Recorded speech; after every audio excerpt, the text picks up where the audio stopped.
The LAN port of the router is plugged into the network cable, and the pilot lamp is always on.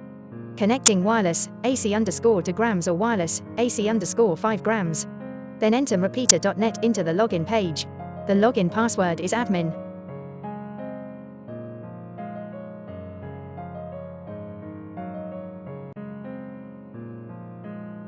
After logging in successfully, click Wizard. Select Wireless AP mode, set the SIT and password, click Apply to complete the setting.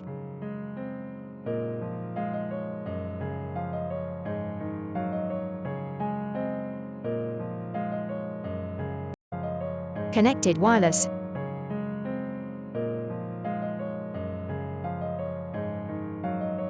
Finally, visit boo.com, browse the web successfully, you can surf the internet.